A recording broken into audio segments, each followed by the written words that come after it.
I had no idea.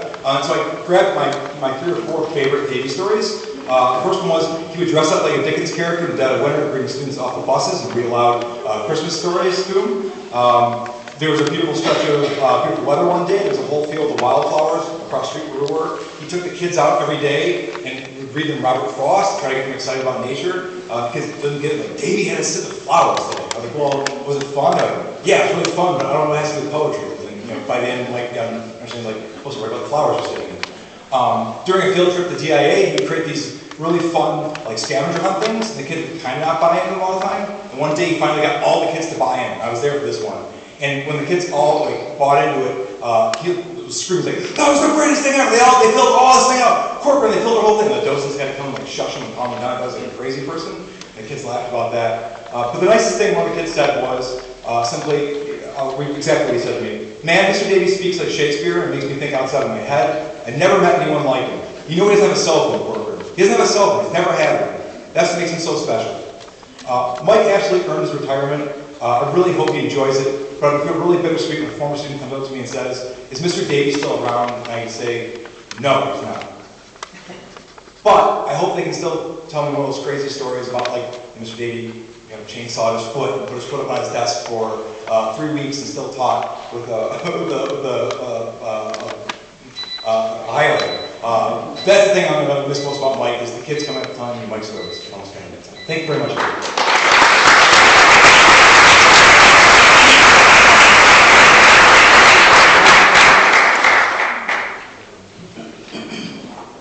Morgan Walters. She's gone. Too bad you waited. She's gone. Oh, I'm sorry, I didn't look up. Okay, sorry. Thank you. Jacob Mason.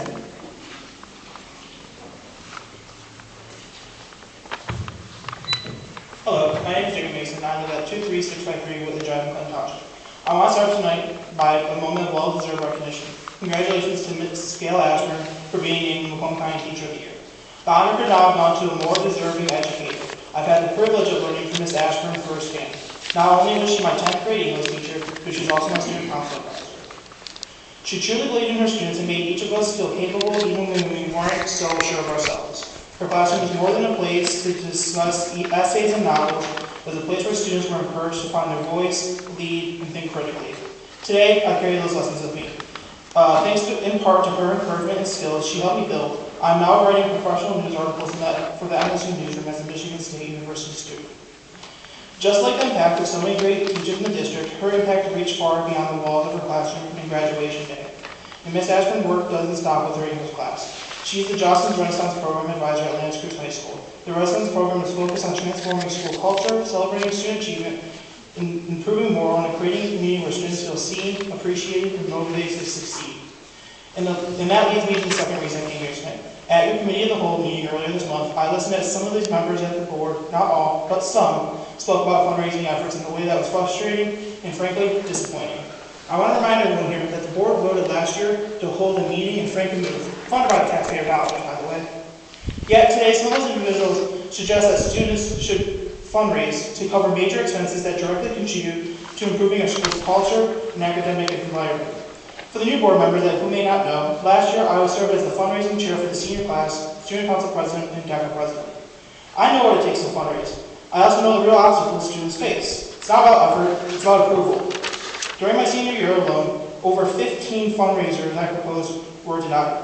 Most of you would not know that because we rarely see you in the schools. In my 4 years, I can count on one hand the number of times I saw a board member present at an event, walking the halls, attending a pepper rally, a student council meeting, or a Renaissance celebration. If you were present, you would see the extraordinary work students do to improve the schools every day. You would see the positive change happening, changes led by programs like Jocelyn's Renaissance, with the guidance and dedication of advisors like Ms. Ashburn. You would see the pride that students are taking into school again. Students feel safer, happier, and more connected. Instead, some members of this board sit at this table, talk down about groups and efforts, but they don't take the time to truly understand. Instead of hiding behind keyboards on Facebook or speaking from a distance, I encourage you to enter the schools. Talk to the students you represent. Talk to the teachers that you are supposed to support. Walk the halls and see what Renaissance and other leadership groups are doing to transform lives, not just in the classroom, but in the community. It is easy to criticize when you weren't involved. It's easy to dismiss the hard work of students and staff when you don't show up to witness it. But that's not leadership. That's just camaraderie. True leadership is about being present. True leadership is recognizing when groups are lifting others up and doing everything possible to support them. The restaurant students, the student leaders across the district, and the dedicated educators who guide them deserve a board who does more than just attend meetings. They deserve a board that shows up for them in their buildings and daily life when the world work is happening. When you sit at this table and make decisions, you're not just managing policies, you are shaping futures. The very students who are here to serve depend on you to lead with respect, open eyes, and hearts. So tonight, I ask you, support the groups that you are supporting our students. Recognize the hard work that's happening in the buildings. Most importantly, be leaders in our community deserves. Leaders don't just talk about change, but are willing to walk into the building and see what's happening for themselves. Thank you.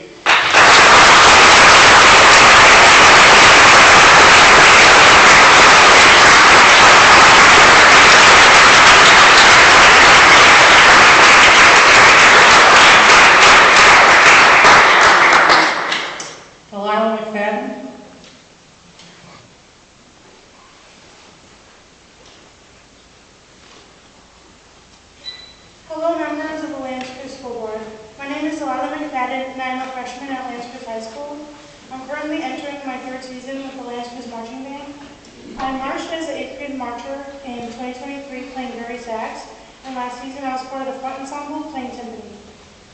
First, I want to sincerely thank you for the time, dedication, and care you give to all of us students across the district, and I appreciate the work you do to support the education, the arts, athletics, and every part of student life at Creuse.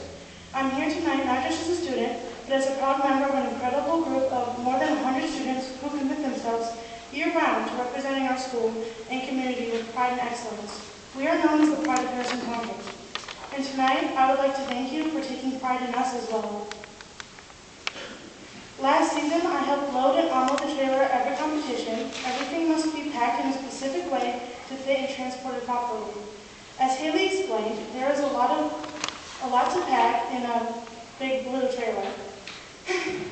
Our parents and booster volunteers do everything they can to support us.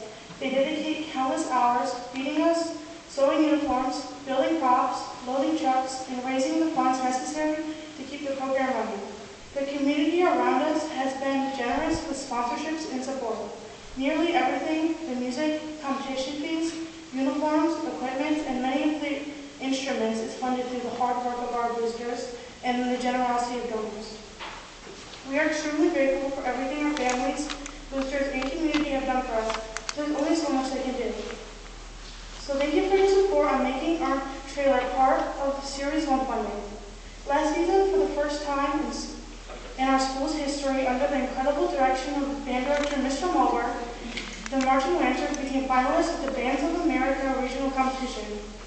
It was a huge accomplishment for our students and community, one we are so proud of. But this season, we're not able to participate at Bands of America in Ohio in September because we don't have a safe trailer to take out of state, and even our participation in local competitions was at risk because we rely on the trailer for every single event. Marching band is more than just an activity. It is truly one of the most impactful parts of my high school education. It teaches the students discipline, leadership, teamwork, confidence, and time management, and the list goes on. We rehearse over 350 hours each season in the summer heat, in the rain, and through long weekends because we are dedicated to what we do, and it shows. For 2 years in a row, our band has placed third in the state NCBA state finals in Ford Field. This past season, I was proud to be part of the percussion section that placed first in the state. These are real statewide accomplishments that reflect the commitment, talent, and perseverance of our band. We understand that the district has many important needs, and we truly respect and appreciate all the careful planning and consideration that goes into meeting them. When it comes time to vote on the purchase, please say yes, to give more than 100 students the opportunity to continue learning, growing, and performing safely for years to come. We love our school, we are proud to be Lancers, and we are so thankful for everything the board has already done and continues to do to invest in our school and program, especially our futures. Thank you again for your time.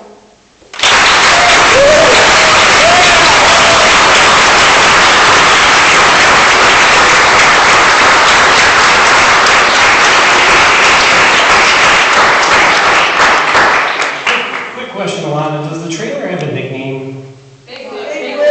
big blue. Okay.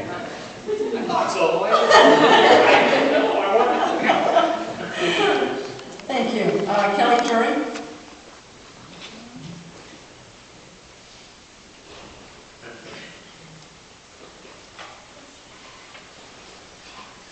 Good evening. My name is Kelly Turry. I'm a Harrison Township resident, and I'm speaking tonight as a parent, a mom, and someone who cares deeply about the safety and well-being of their children. So I know the trailer has passed, so it's kind of which I appreciate and thank you, and Delilah and Haley for speaking on that. So you did a great job. So thanks for supporting us. I do want to talk on another heavier safety concern. Recently we learned that a student enrolled in our school was arrested in connection to a murder investigation. First and foremost, my heart is with the family of the victim. There are no words to ease that kind of loss. My family grieves alongside them. As hard as it's been, I want to acknowledge I believe our district acted appropriately and swiftly. We consulted authorities, followed the right steps, and kept our children safe. That's what we expect, what we need from leadership in crisis, and they delivered. Unfortunately, what I saw afterward was heartbreaking in a different way. It pained me to see teachers feel like they had to come and defend themselves. Teachers who pour their hearts into our kids every day because they felt under attack for something beyond their control. It also hurt to see our superintendent publicly criticized for handling the situation appropriately, especially by some board member who should have been standing beside our schools and not tearing it down. We all have the right to our opinions, and I respect that, but what happened here was wrong.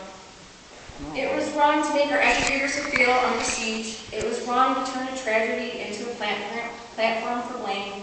And it was wrong for leadership to attack leadership when we needed most was unity and strength. I also feel it's important to point out a board member, also law enforcement officer, spoke publicly about an active case details. That was reckless. It risks the legal process and everyone's safety.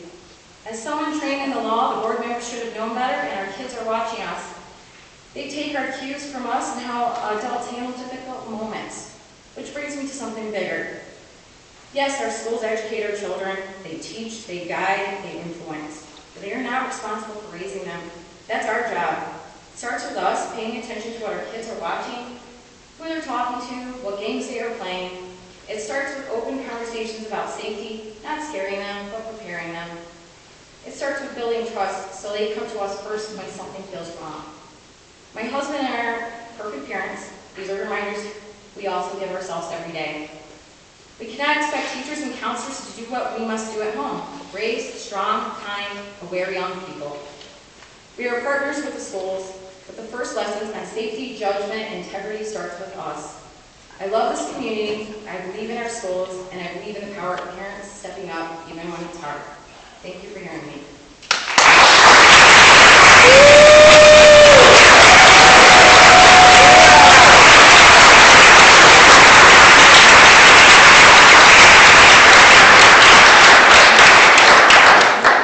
Mr. Parkinson?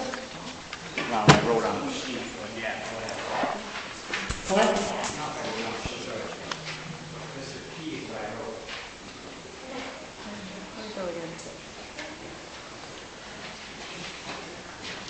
You talk about policies. Read it as it was written. Don't call me out because you know my last name. Many people do, and it's okay. But read it as it's written. No, I don't have to. I don't have to. Don't even go there. You know what? I don't care. No, I want to thank the students that showed up to speak tonight, because you guys did a great job. I applaud you guys, for sure. You guys did a great job. I want to say I find it interesting that at the last board meeting, Sharon seemed to be opposed to sending the students to Johnston Strip. She did bring up the budget shortfall as being opposed. Were you called out about your vote to approve the cost for the MASB? What changed, Sharon? Hold on one moment. We have a board member that's been named twice. Mrs. Ross, would you like to go into closed session? Sure. Okay. Really? You want to violate your meeting there? Wow, what the hell are you doing? In the middle of comments? I wasn't finished. He's not finished. You've got to let me speak. You're violating my First Amendment rights.